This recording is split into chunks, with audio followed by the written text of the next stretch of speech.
Hey everyone, today I've got a review of the Lego Movie set Cloud Cuckoo Palace. This is set number 70803. It has 197 pieces, recommended from ages 7 to 14. It was on the shelves from January of 2014 to summer of 2015, where it retailed for $20. First, let's take a look at the box. Don't have the box anymore, so here's a picture of the front and the back. And now we'll take a look at the instructions. Only one instruction booklet for this set. I like how they have the yellow border around the blue, like the instructions in the movie, and I think those are references to old instructions, but I'm not sure. All the sets. Yep. Here's I think this is an ad for the Lego Movie Maker app. That's the QR code for that, I think. With all the other sets from the Wave. Some more ads for the sets. Even more ads for the sets. An ad for the Lego DC sets from the 2013-2014 year, which maybe it's a Warner Brothers thing. I'm not sure. Ad for the Lego Movie game, Lego Club. There's a list of the pieces in the set. Win. Now let's take a look at the minifigures. First figure is Emmett. There's not too much to say about this one. There's he's nearly identical to all of the other Emmets that were released. This one is slightly different because he has a trans red stud on the back of his leg as the tracking device. Though you could just put that piece on any other Emmet figure. This head print might be exclusive, but I didn't check that. He's got the piece of resistance on the back that connects to this neck attachment. And here's the alternate expression where he's got a scared face. And the back printing, which is very simple. You know, the design of Emmet is supposed to be simple, and they got it right. And here we have Wild Style. And much like Emmet, she's very similar to all of the other Wild Styles that were released. She's got some printing on the back that we'll take a look at in a second. She's got arm printing on her right arm. This hood piece originated from this set and has seldom made appearances since then. But I think it should, because I like this attachment. Here's the alternate expression. They're very similar. Like, this one's got a clear smile. This one's more of a smirk. And there's the back of the torso printing. Next we have Unikitty. She's a great brick-built character that introduces a couple new pieces, one of them being this tail piece. It just hangs right on the back here. And the other one being a stud with a hole in it. This has been a game changer, so thanks to Unikitty for introducing that. She's got her face printed on there. I'm pretty sure these light pink areas are supposed to be white, but the white printing did not show through very well on this. And then I guess the other major complaint that was actually fixed in the Lego Movie 2 sets would be that her head is really just connected by this one stud right here. And the bottom of a plate. So it can fall off kind of easily. Although it's not really doing it right now, but... Okay, the one time I'm trying to show it off, it doesn't do it. Whatever.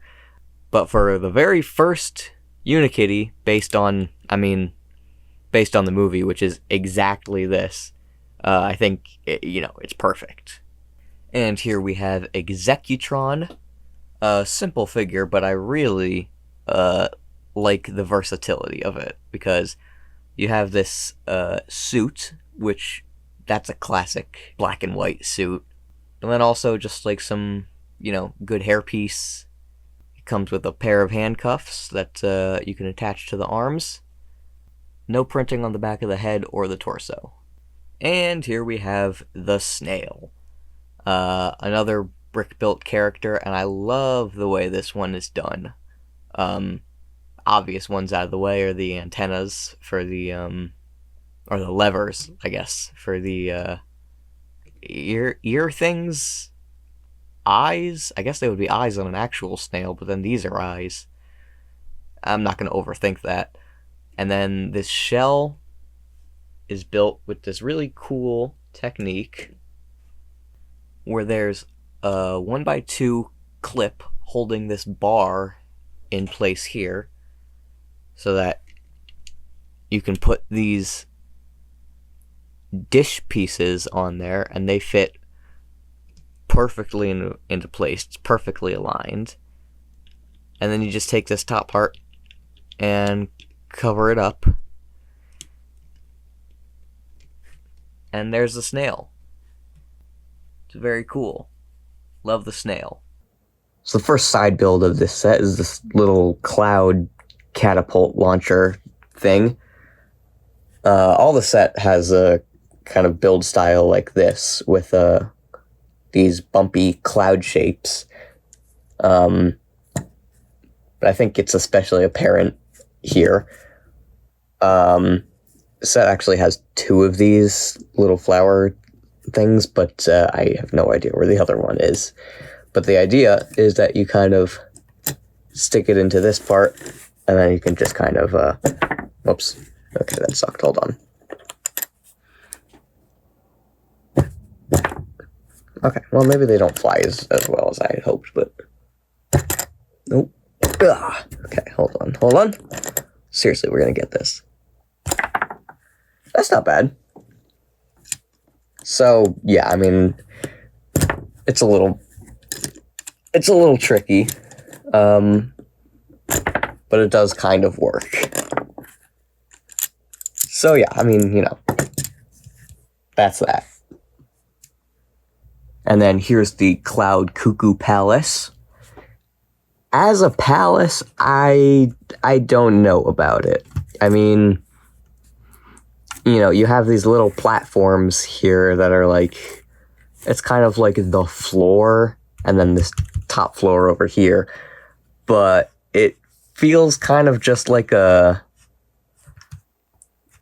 surfaces to stand on, rather than anything that is like intentional as like a palace design. And I know I'm talking about this for a palace from Cloud Cuckoo Land, but I don't know, it feels kind of maybe slapped together a little bit. But I believe this whole set makes an appearance in the movie. I'll put in a screenshot. So that might just be where this is coming from more. We have this transparent piece holding up the sun, which is just kind of made up of these little pointy bits. You have some spinning discs all over. Those are just in there through Technic bricks. And then there's this little gear system back here, which can make both of these spin at the same time. I like the colors included in this set. It's a strange batch of pinks and greens and a little bit of yellow, but it kind of comes together in this sort of shapely thing. Aside from those spinning discs, there's not really a lot to this. It's not my favorite build. It doesn't seem like there's a whole lot to do here. But I think that's going to be it for the set. So overall, this set has a really nice collection of bright, colorful pieces, but I feel like the build is leaving something to be desired. There's not a whole lot of storytelling to be found within the build. Even as a location, it feels kind of like not a real place. And I know this is representing something as imaginative and crazy as Cloud Cuckoo Land, but this doesn't exactly feel like a palace, more so just like a series of platforms and spinny parts. But for $20 in 2014, I think this was the cheapest way to get Unikitty. And as a bonus, it also comes with Emmett and Wildstyle and a nice robot. So yeah, let me know what you think about the set in the comments. Until next time, I'll see you later.